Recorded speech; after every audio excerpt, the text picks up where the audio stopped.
বন্ধুরা, আশা করি সবাই ভালো আছেন। স্টক অবজারভারের পক্ষ থেকে সবাইকে শুভেচ্ছা জানাই। আজ আমরা ডিএসসি ব্রড ইন্ডেক্সকে টেকনিক্যাল গ্রাউন্ড থেকে বিশ্লেষণের মাধ্যমে তুলে ধরব বর্তমান প্রেক্ষাপটে মার্কেট একটা সারপ্রাইজ র্যালি করার জন্য কতটা সক্ষম। আলোচনাটি শেষ পর্যন্ত শুনতে থাকুন। আলোচনাটি শুরুতেই সবাইকে রিকোয়েস্ট করব ডিসক্লেমার অংশটি আপনারা ভালো করে পড়ে নেবেন। পুঁজিবাজার ঝুঁকিপূর্ণ। আপনার কোনো পার্সোনাল বাই এবং সেলের কারণে আপনি যদি ক্ষতিগ্রস্ত হয়ে থাকেন, সে দায় স্টক অবজারভার বহন করবে না। আলোচনাটি শুরুতে আপনাদেরকে আরো একটি বিষয় জানিয়ে রাখছি। আমরা স্টক অবজারভারের পক্ষ থেকে হোয়াটসঅ্যাপে একটি গ্রুপ সার্ভিস চালু করেছি। আর এই গ্রুপ সার্ভিসটির মাধ্যমে আমরা প্রতিদিন ট্রেডিং আওয়ারে আপনাদেরকে বিভিন্ন মোমেন্টাম স্টকগুলোর বাই এবং সেল সিগন্যাল প্রোভাইড করব। সো যারা বেসিক্যালি ক্যাপিটাল মার্কেটে ট্রেডিং করতে ইন্টারেস্টেড, আমাদের সাথে যোগাযোগ করতে পারেন। এই নাম্বারে হোয়াটসঅ্যাপ অ্যাভেলেবেল আছে। আপনারা চাইলে হোয়াটসঅ্যাপেও আমাদের সাথে যোগাযোগ করতে পারেন। আর এটি সম্পূর্ণ একটি পেইড গ্রুপ সার্ভিস। যারা ইন্টারেস্টেড তারাই শুধুমাত্র আমাদের সাথে যোগাযোগ করবেন। এখন আমরা ফিরে যাচ্ছি আমাদের মূল আলোচনায়। গত সপ্তাহের শেষ কার্য দিবসে আমরা লক্ষ্য করছি মার্কেট নেগেটিভ ছিল 2.85 পয়েন্ট, আর লেনদেন হয়েছিল 697 কোটি টাকা। আর সেক্টর ওয়াইজ যদি মার্কেটের অবস্থান আমরা এক নজর দেখে নিই, বেশিরভাগ সেক্টরই কিন্তু নেগেটিভ। ওভারঅল মার্কেট সেন্টিমেন্টও কিন্তু ছিল বিয়ারিশ। আর আমরা লক্ষ্য করছি শুধুমাত্র একটি সেক্টর, জেনারেল ইন্স্যুরেন্স সেক্টর, যার এই সেক্টরের লেনদেন হয়েছে 286 কোটি টাকা, যেটা ওভারঅল মার্কেটের প্রায় 44%। আর বেশিরভাগ সেক্টরই নেগেটিভ অথবা নিউট্রাল। নিউট্রাল আমরা জানি যে এখানে টেকনিক্যাল প্যারামিটারে যেহেতু নিউট্রাল শো করছে, তার অন্যতম কারণ হচ্ছে বেশিরভাগ স্টকই কিন্তু ফ্লোর প্রাইসে অবস্থান করছে, লেনদেন হচ্ছে না। এখন আমরা ডিসি ব্রড ইন্ডেক্সের ডে চার্ট নিয়েছি। আমরা লাস্ট টাইম যখন আপনাদেরকে মার্কেট নিয়ে আপডেট দিয়েছিলাম, মার্কেট কিছুটা ক্রিটিক্যাল সিচুয়েশন ফেস করছিল। আমরা আপনাদেরকে বলেছিলাম যে মার্কেট যদি 6290 পয়েন্টের উপর ঘুরে দাঁড়াতে পারে, মার্কেট হয়তো আবার কুইক রিকভারি দিতে পারে। সো মার্কেট অনেকটা কিন্তু রিকভারি দিয়েছে। আমরা লক্ষ্য করছি মার্কেট 20 এক্সপোনেনশিয়াল মুভিং অ্যাভারেজের উপর ঘুরে দাঁড়াতে সক্ষম হয়েছে। 6298-তে হচ্ছে 20 এক্সপোনেনশিয়াল মুভিং অ্যাভারেজ। এটি কিন্তু রেসিস্ট্যান্স হিসেবে কাজ করছিল। এখন যেহেতু এটি আবার ব্রেকআউট করেছে, এটি এখন আবার সাপোর্ট হিসেবে কাজ করবে। সো মার্কেটের এখন ইমিডিয়েট সাপোর্ট হচ্ছে 6298, আর ইমিডিয়েট রেসিস্ট্যান্স যেটি হচ্ছে 6317 থেকে 6320। এই জোনটি থেকে বারবার মার্কেট কিন্তু ব্যাক পাচ্ছে এবং এখান থেকে বারবার রিজেকশনের কারণে এই জোনটি এখন ইমিডিয়েট মার্কেটের জন্য একটা চ্যালেঞ্জ। সো এখানেও আমরা লক্ষ্য করছি যে 6320 পয়েন্টে 200 এক্সপোনেনশিয়াল মুভিং অ্যাভারেজের লাইন। সো এটিকে ব্রেকআউট করতে পারলে মার্কেট অনেকটা গতিশীল হবে। আর এটি বর্তমানে মার্কেটের জন্য একটা ইমিডিয়েট চ্যালেঞ্জ। মার্কেট 6320 এই পয়েন্টটিকে ব্রেকআউট করে ঘুরে দাঁড়ানো। কিন্তু এখানে একটি বিষয় লক্ষণীয় যে মার্কেট কিন্তু গত কয়েক মাস ধরে পার্টিকুলার কিছু স্টক, সিলেক্টিভ কিছু স্টক এবং দু একটা সেক্টরের মধ্যে সীমাবদ্ধ। এবং আমরা আশা করছিলাম যে মার্কেটের একটা ওভারঅল পারফরমেন্স, বেশিরভাগ বিনিয়োগকারী বিভিন্ন সেক্টরে বিভিন্ন স্টকগুলোতে এখন আটকে আছে। সো মার্কেট ওভারঅল পারফরমেন্স যদি ভালো না হয়, তাহলে কিন্তু মার্কেটে আমরা যেটা এক্সপেক্ট করছিলাম ওভারঅল পারফরমেন্স এর যদি ধারায় ফিরে আসে, সেটা মার্কেটে সবার জন্য সুফল বয়ে আনবে। এখন আমরা যেটা আপনাদেরকে বলছিলাম, মার্কেট একটা ইমিডিয়েট র্যালি, একটা সারপ্রাইজ র্যালি করার সম্ভাবনা কতটা আছে সেটা আপনাদেরকে আমরা দেখাচ্ছি।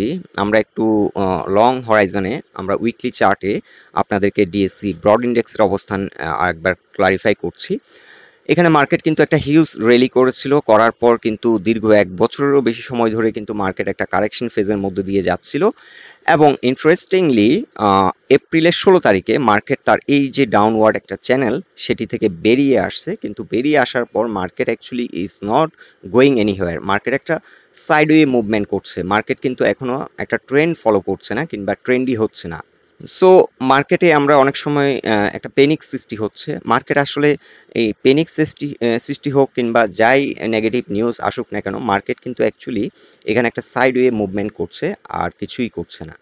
সো এখন মার্কেটে যে সমস্যাটি আমরা উইকলি চার্টে দেখতে পাচ্ছি, সেটা হচ্ছে, দেখুন এখানে যখন একটা ব্রেকআউট করেছিল, এই চ্যানেলটিকে যখন ব্রেকআউট করেছিল, মার্কেট কিন্তু অনেকটা গতিশীল হয়েছিল। অ্যাভারেজ ভলিউম থেকে কিন্তু বেশি ভলিউমে ট্রেড হয়েছিল এবং 20 এবং 50 এক্সপোনেনশিয়াল মুভিং অ্যাভারেজের উপরে দাঁড়ানোর চেষ্টা করেছিল। আমি আর একটু জুম করিনি, তাহলে সবার দেখতে সুবিধা হবে।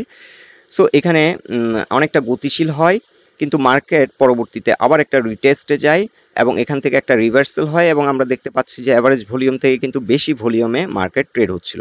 আর এখন কেন মার্কেট বিলো অ্যাভারেজ ভলিউমে ট্রেড হচ্ছে আপনারা বুঝে গেছেন অলরেডি, কারণ মার্কেট উইকলি চার্টে 20 এবং 50 এক্সপোনেনশিয়াল মুভিং অ্যাভারেজের নিচে থাকার কারণে মার্কেট কিন্তু ভলিউম অনেকটা কমে গেছে। এখন এই ভলিউম বৃদ্ধি পাবে, আপনারা দেখুন এখানে কিন্তু মার্কেট আবার ঘুরে দাঁড়ানোর একটা চেষ্টা করছে। এখান থেকে একটা বড় রকমের কারেকশন মার্কেট কিন্তু আবারও দিয়েছিল, দেওয়ার পর এখান থেকে আবার ঘুরে দাঁড়ানোর চেষ্টা করছে এবং মার্কেট যদি 6317, এখান থেকে আমরা ডে চার্টে আপনাদেরকে দেখিয়েছিলাম কেন বারবার রিজেক্ট হচ্ছে, কারণ উইকলি চার্টে এখানে 50 এক্সপোনেনশিয়াল মুভিং অ্যাভারেজের একটা রেসিস্ট্যান্স।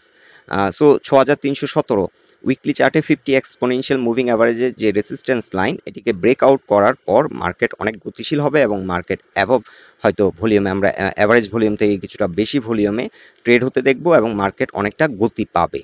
সো মার্কেটে আমরা দেখব এখানে দুটো বিষয়, একটা হচ্ছে মার্কেট 20 এবং 50 এক্সপোনেনশিয়াল মুভিং অ্যাভারেজের উপর ঘুরে দাঁড়ানো খুব দরকার উইকলি চার্টে। আরেকটি ব্যাপার হচ্ছে পিভট। মার্কেট যদি পিভটকে ব্রেকআউট করে ঘুরে দাঁড়াতে পারে, মার্কেট কিন্তু র্যালি করবে, সেটা ইলেকশনের পিরিয়ড হোক আর অন্য কোনো সিচুয়েশন হোক। হয়তো মাঝে মাঝে কিছু সেন্সিটিভ নিউজ মার্কেটকে হয়তো সপ্তাহ কিংবা 10 দিন কিংবা 15 দিন কিংবা 1 মাসের জন্য ডিস্টার্ব করতে পারে, বাট মার্কেট তার স্ট্রাকচারটি অবশ্যই স্ট্রাকচার মেনেই চলবে। সো এখন যদি মার্কেট তার গতিপথে যে বাধাগুলো আছে, ইমিডিয়েট বাধা হচ্ছে 6317 কিংবা 20, এই জোনটিকে যদি ব্রেকআউট করতে পারে মার্কেট অনেকটা গতিশীল হবে এবং মার্কেট যদি পিভটকে ব্রেকআউট করতে পারে, পিভট রেসিস্ট্যান্স লাইনটি হবে 6434 কিংবা 35। 6435কে যদি ব্রেকআউট করতে পারে মার্কেট নতুন করে একটা র্যালি করার সম্ভাবনা আছে।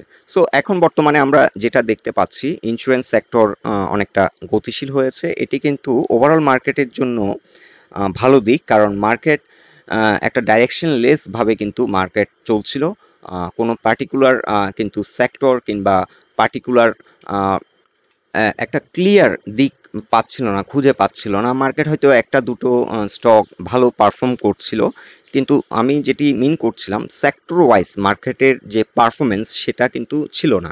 এখন সেক্টর ওয়াইজ যদি মার্কেটের পারফরমেন্সটা ভালো হয়, তাহলে মার্কেটে মানি ফ্লো কিন্তু বাড়বে। যেমন আমরা লক্ষ্য করেছিলাম মার্কেট যখন লাইফ ইন্স্যুরেন্স একটা র্যালি করছিল, তখন কিন্তু মার্কেটে একটা হিউজ মানি ফ্লো কিন্তু সৃষ্টি হয়েছিল। এখন যদি জেনারেল ইন্স্যুরেন্স সেক্টর যদি ভালো একটা র্যালি করে, তাহলে কিন্তু এই সেক্টরে অনেক লোক কিন্তু এখন আটকে আছে হাই প্রাইসে, তারা হয়তো ওখান থেকে এক্সিট নিতে পারবে, মার্কেটে কিন্তু মানি সার্কুলেশনটা বাড়বে। তারা যখন ওই স্টকগুলো সেল দেবে, নতুন করে আবার বাই করবে, মার্কেটে কিন্তু টার্নওভারও বৃদ্ধি পাবে। সো এটা একটা ভালো দিক জেনারেল ইন্স্যুরেন্স সেক্টর যদি বর্তমানে র্যালি করে। আর জেনারেল ইন্স্যুরেন্স সেক্টর যদি র্যালি করে, তাহলে মার্কেট একটা ডাইরেকশন খুঁজে পাবে এবং মার্কেটে গত 1 বছর 1.5 বছরে কিন্তু অনেক বিনিয়োগকারী মার্কেট থেকে সাইড লাইনে চলে গেছে, তারা হয়তো আবার নতুন করে ইন্টারেস্ট গ্রো করবে মার্কেটে এন্টার করার জন্য। সো দুদিক থেকে মার্কেট বেনিফিটেড হতে পারে যদি মার্কেট একটা ক্লিয়ার দিক নির্দেশনা পায়।